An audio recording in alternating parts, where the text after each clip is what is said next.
Okay, welcome back to part 2 of MTSS and SLDS. We should all be on the SLDS educational portal landing page at this point, and I am going to click on SLDS Insight. From here, you're going to go to Profile, and then School Roster is where we're going to start our focus on. May take a minute to get in. Now, mine will look a little bit different than yours depending on your permissions. I am in a training site due to confidentiality issues, so these are not real schools within the North Dakota School District. However, depending on your permissions is what you are going to see. So you're either going to see just your school or you'll see multiple schools in your district. The school roster, in today's school roster, we're going to look at our pie chart is mainly where we'll focus. And under here, we're going to look at the early warning dashboard, the tiering dashboard, student assessment dashboard, student goal dashboard, and then Student Dashboard Explorer. And when we're looking at these reports, let's keep in mind how and with whom could we utilize these reports with, because that will be our focus for the next few minutes here. We are on the top or the bottom of page 4 on our next part in your work packets. So if you need a minute to pause, grab your work packets that were sent with this training, please do so now. We are going to move to the tiering dashboard first. And as you can see on page 4, it asks the question, is your tier 1 percentage increasing or decreasing? So here's where we're going to take a look at how our tiering system is working within our school. You can pick, I have NWEA up, but you can pick STAR if that's your assessment. And then you can change it to math, reading, or language for NWEA. And I am going to actually start here, and it shows all the way through the percentage. So this is tier 1 in the green and tier 3 in the red. How are we looking in tier 1 percentage? Are we increasing or decreasing?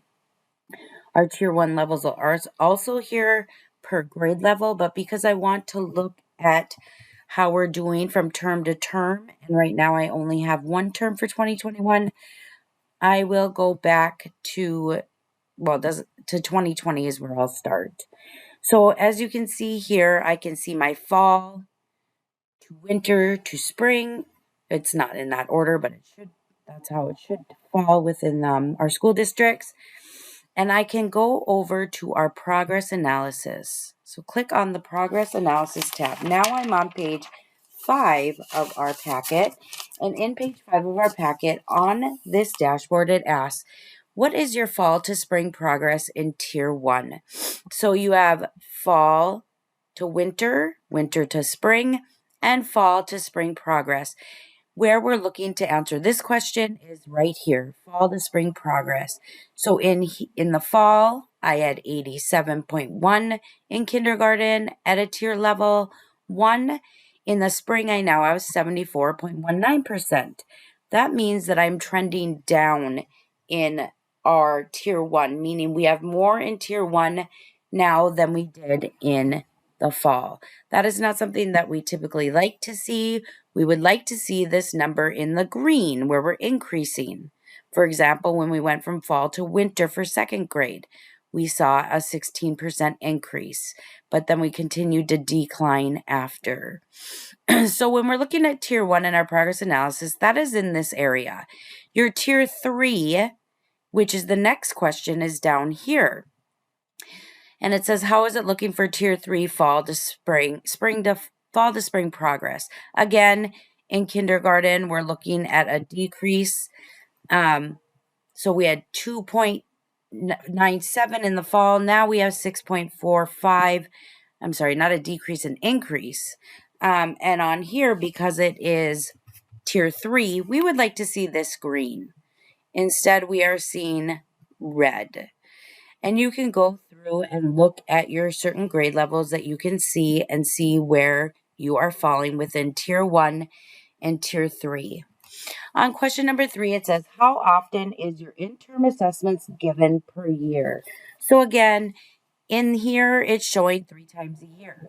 If you only give it 1 time a year, you will have to compare 2020 to 2021 by switching these out and looking at whatever term you do. So if it was winter 2020 and then winter 2021, that is not going to show in this progression, and you'll have to figure that out percentage-wise by doing the math yourself. But how often are we using our interim assessments, and how much are we seeing when we use them? So that is what we're looking at right now in this one. I am going to come back to this, but I'm going to pull over my PowerPoint again and show you the next question on our PowerPoint and kind of where the NDT MTSS flows for tiering. So is our Tier 1 sufficient? And here we have at-risk early warning system. So what matters for staying on track and graduating? So we have our on-track indicators, which is course performance, GPA, credits, attendance. We do not do office discipline referrals within the SLDS, but that is here. On track, C's or better in all classes, 2.5 or higher, and so on. At risk, 1 or more D's in any class, 2.0 to 2.49, or 1 credit behind. And then off track per quarter, falling 1 or more classes with an F, less than 2.0, and 2 credits behind or more. We also look at absences within this to see what is all playing a role in the risk factors of our students. That is on the bottom of page 5. We are now going to go to the top of page 6 in your packets. And again, we're going to take a look at our risk factors within our school, but we're going to do so by looking at the early warning dashboard. Now, for those who are in only elementary, this is not going to be a dashboard for you. This is for our 9 through 12 students. So under the pie chart, make sure you switch to high school if you have 2 different areas. And under the pie chart, you're going to go to early warning dashboard. Excuse me. The questions under our early warning dashboard are, how many students are at risk? So this is going to show your students 9 through 12 an overall view. I really enjoyed this dashboard. It gives us a good idea of where our high school students are falling overall in their educational career. So here we have students that are at risk.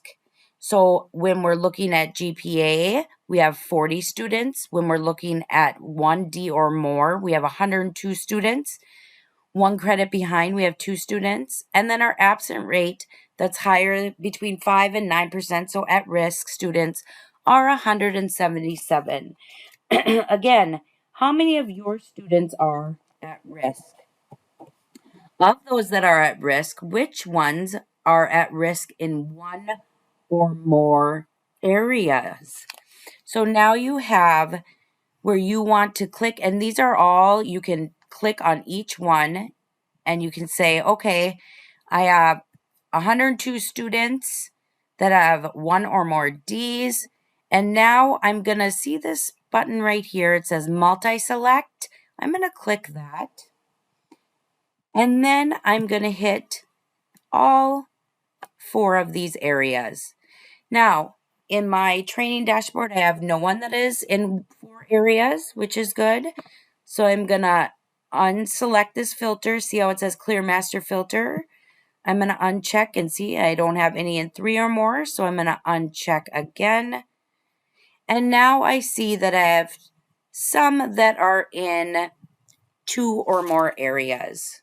So here I have 40 students and 102 again.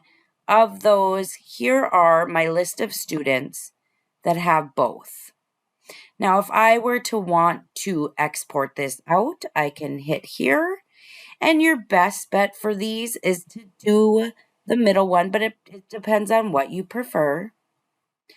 And then you can export the image. And it'll pull up here and you can print that out. So again, here's a running list of those students that are at risk in 2 or more areas and what they're off track or on track for. Very nice to have for those big schools that don't necessarily get to have a lot of that interaction with their students to know where our kids are at. In our smaller schools as well, is very nice to have to bring to your team meetings and say, here's where the 2 kiddos are, or in this case, 40 plus kiddos are that are off track. On the next question, number 3, do you have any students off track for attendance? So again, I'm going to unfilter by clicking the clear master list, and I am going to go to, so these are my off track right here at the bottom, off track. These are at risk, but we're looking at off track. So 10% or more absences puts these students off track for attendance. Again, you can export this out in any form that you'd like. I'll show you XLSX. This one, I think is one that people prefer. And when I'm opening it, it'll bring up those certain students that are off track for attendance. And I have my whole list right here. I can print that off. I've got GPA. So this student, GPA, totally okay. Credits are okay. Courses are on track. GPA is on track. Credits are on track. Attendance is off track. Are those things we're going to worry about? Well, it's not affecting his academic performance at this time. However, it could be a COVID-related issue with the last few years. And so we have to keep in mind why our students' attendance are at risk. Okay, so again, here we have a student that is off track in all areas, and attendance is one of them. So is that student someone we need to get a better handle on and do some interventions into play if possible? All right, so I will go back to our dashboard. And again, the last one, number 4, says identify students that are at risk. Are they on a plan? So of these students, and you can take time, you can pause this video, take time to do some researching yourself or come back to it at another time. But as the ones that you have identified today during this short period of time, are there plans in place for these students? If not, is that something that we need to look at as a team and get a student maybe on an MTSS plan? Okay, we are going to move on to part 3. So I will be logging off and I will see you at part 3.